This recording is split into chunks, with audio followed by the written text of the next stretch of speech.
evening. Such hearty souls, brave and serene to be here this evening. We welcome you this time, and also all the folks who are watching us on Facebook, who either A, are far away or chose not to brave it. We welcome them too. We welcome you this time. I don't have a whole lot as far as joys and concerns. I have one joy is I have a friend, Don, who we've been praying for. His treatments are working. They are not cures. There is no cure, but they're working to extend his time and give him a quality of life, and we are very thankful for that. He has hard decisions in his future, and continue to keep him in prayer. Also saw on Facebook that Steve went to the hospital, and Sean also had a procedure today, so there's a lot going on. I'm not sure what it is, but there's stuff going on. Is there anything getting posted? Debbie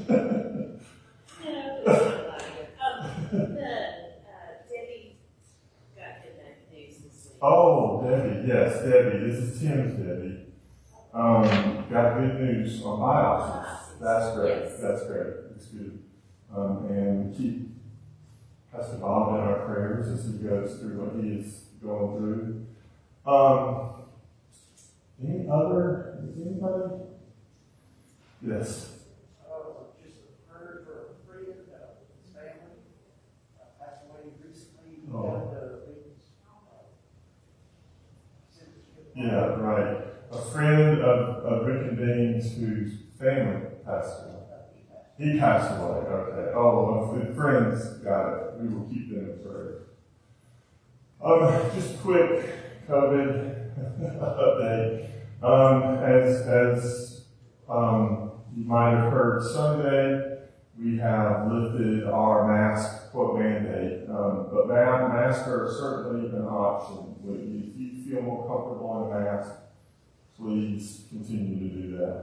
We're going to continue to do, as far as communion distribution and other stuff, we are still going to keep what we're doing until hopefully the 1st of April.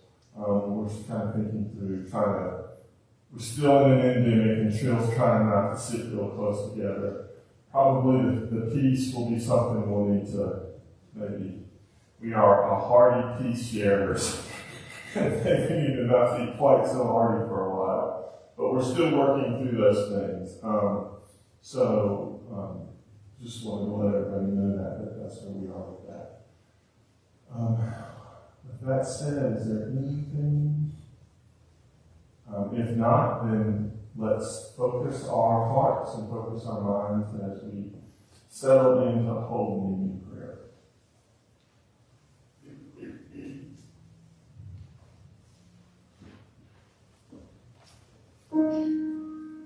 Jesus Christ, Lord, Lord of the world.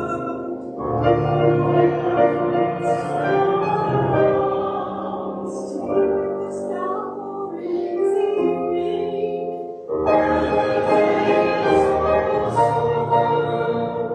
Rejoice,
salvation, we might sing your praise and your love in our lives.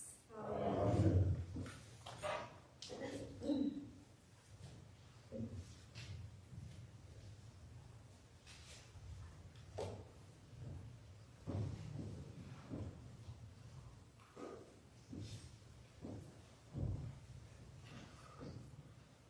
Reading is from 1 Corinthians, the 10th chapter.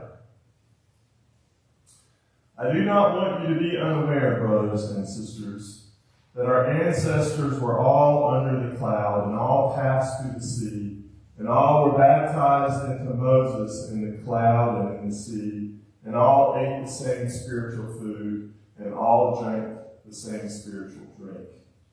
For they drank from the spiritual rock that followed them, and the rock was Christ. Nevertheless, God was not pleased with most of them, and they were struck down in the wilderness. Now, these things occurred as examples for us, so that we might not desire evil as they did. Do not become idolaters as some of them did. As it is written, the people sat down to eat and drink, and they rose up to play. You must not indulge in sexual immorality as some of them did, and 23,000 fell in a single day.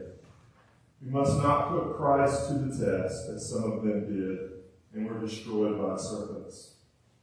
And do not complain as some of them did, and they were destroyed by the destroyer.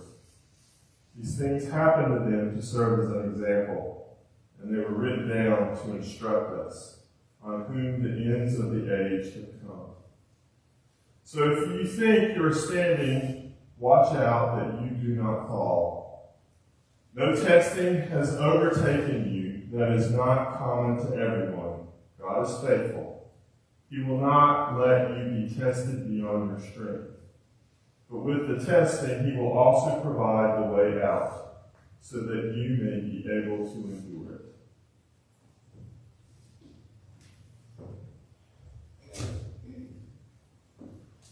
Ouch. Right?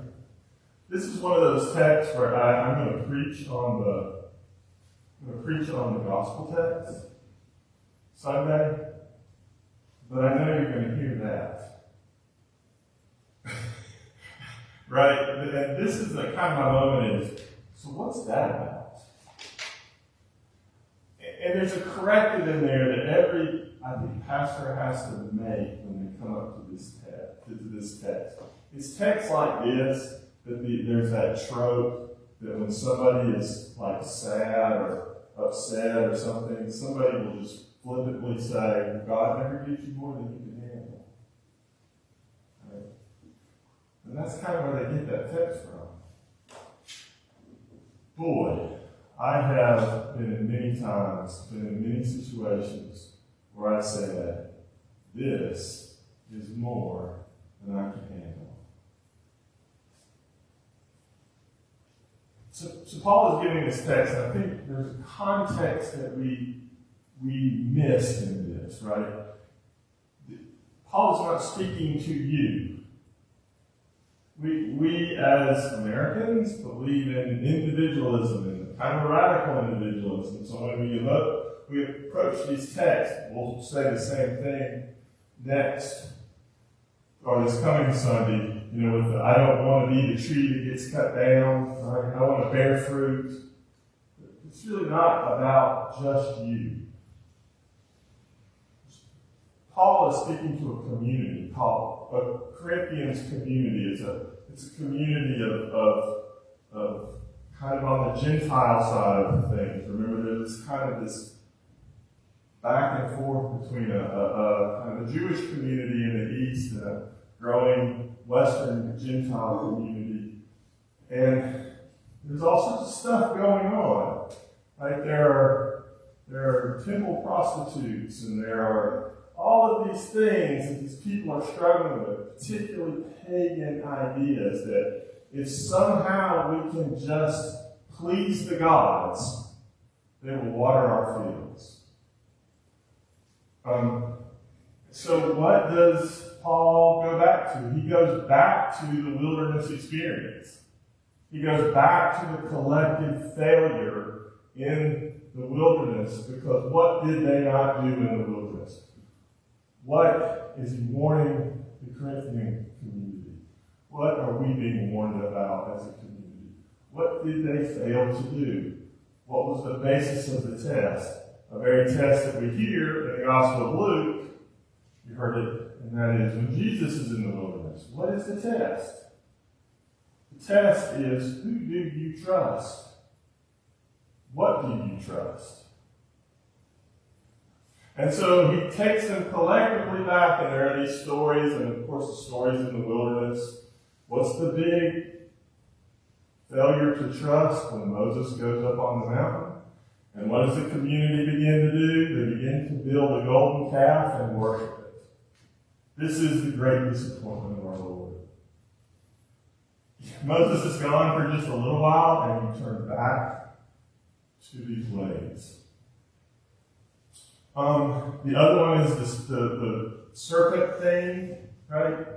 The serpent thing, they're all grumbling and they're all complaining because we're tired of this bread stuff. We're tired of this manna stuff. We want meat, right? That's what we want. And then the serpents come and they bite and they begin to die. And you remember that story. And the serpent is raised on the pole, if you look up. So this is not about a message to just individuals, but it's collectively to a community. It's a community of what do you trust? And what are the Corinthian community doing? They're going back to their old patterns, their old way of doing things. That's the whole sexual immorality thing, right? That doesn't have to do with, it has more to do with pagan practice. You're falling back on your old habits. There is a sense in which, even us Lutherans we're really good at grace, we do have to deal with judgment. And not judgment as who's going to heaven and who's going to hell, but what is ultimately judgment about? It's about revealing the truth. We can't avoid it because we have to face the truth of ourselves. We have to face the truth of our communities. We even have to face the truth of our own congregation. When do we rely more on our old ways and forget that we rely on Christ? That's the warning. So this idea of the test is not of you or you or you or you. It's of us. It's of us. Because that's what happened in the wilderness. It's a test of us. Right? But it's not even really that. It's really, what are we learning in life? What do we rely on? What do we trust? Do you really want to figure out what First Lutheran believes in? Right? Do you really want to know what we believe in? Go home and look at the budget. That'll tell us what we believe in. It's the truth. Do we find security in our Lord? Or do we find security in our cash? Think about that. With a community as blessed as we are. Do we fall back on our old ways? And what do our old ways really do? What do the ways of power and what do the ways of pursuing wealth and all of these things, what do they lead to? Sort of our demise, right? Sort of the end of us.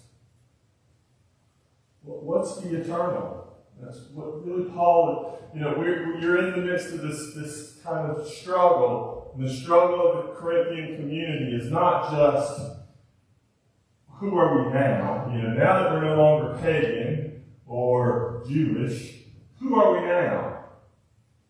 Who are we now? What do we trust? And if we look at ourselves,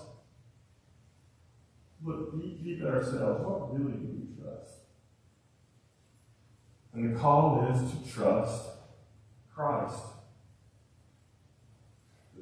I know right now in this room, right now on Facebook, there are people bearing burdens that just seem like too much. And what they don't need to hear from Pastor Matt is, it's okay, God will never give you more than you can handle. It happens all the time. Do you think Jesus doesn't face more than he can handle? He sweats blood. He screams from the cross, my God, why have you forsaken me?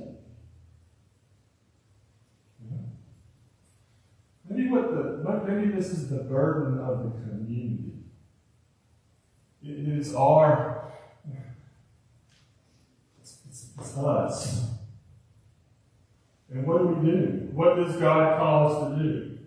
It's to find that person amongst us who is having a really tough time bearing whatever they're going through, and to go bear it with them. To go be with them. There was a Bishop Anderson who, a couple bishops back, I'm starting to get to that age where it's like, oh, that's like how many 3 bishops back, right? And he was, he was not the first, but he was a bishop in the ULCA. He was also a seminary dean at one time, Gettysburg. And he told this story. It was a marvelous story, but marvelous in a sort of tragic way. And that was, he lost his wife while he was at seminary.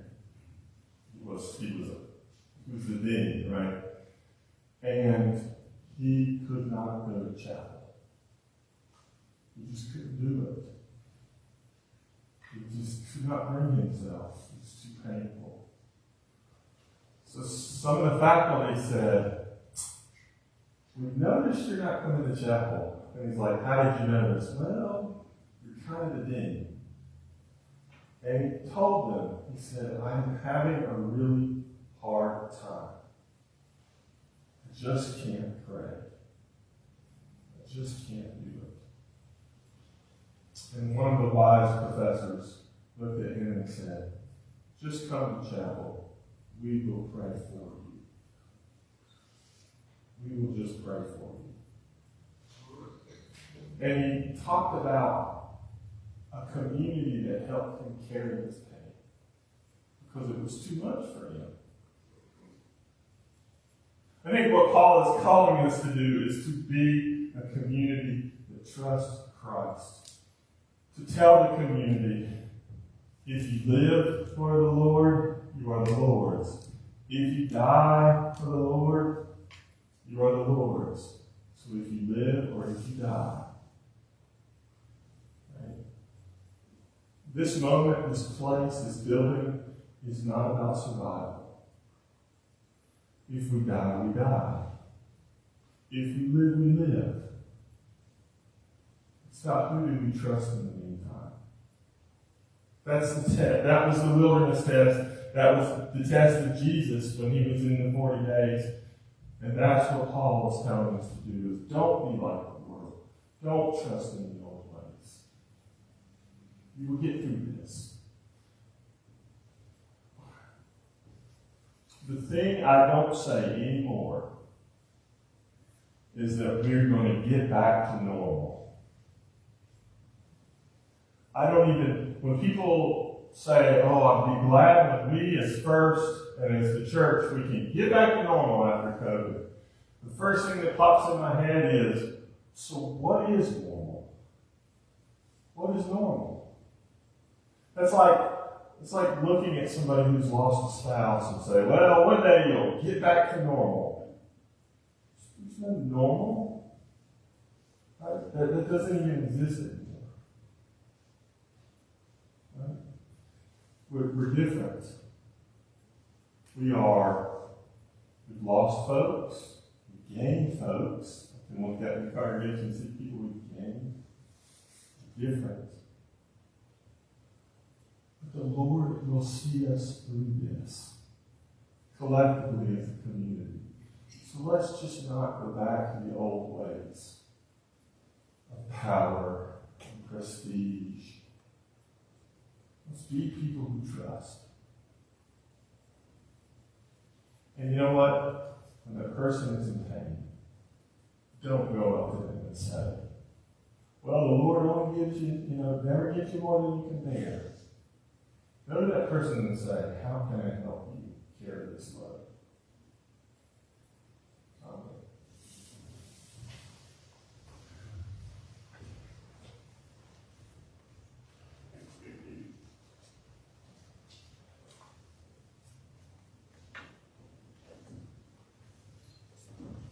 The light shines in the darkness, and the darkness does not overcome.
source and ground of all goodness in life, give to your people the peace that passes all understanding, and the will to live your gospel of mercy and justice through Jesus Christ our Lord. Amen. God, remember us in your love and teach us to pray. Our Father in heaven, hallowed be your name. Your kingdom come, your will be done on earth as in heaven.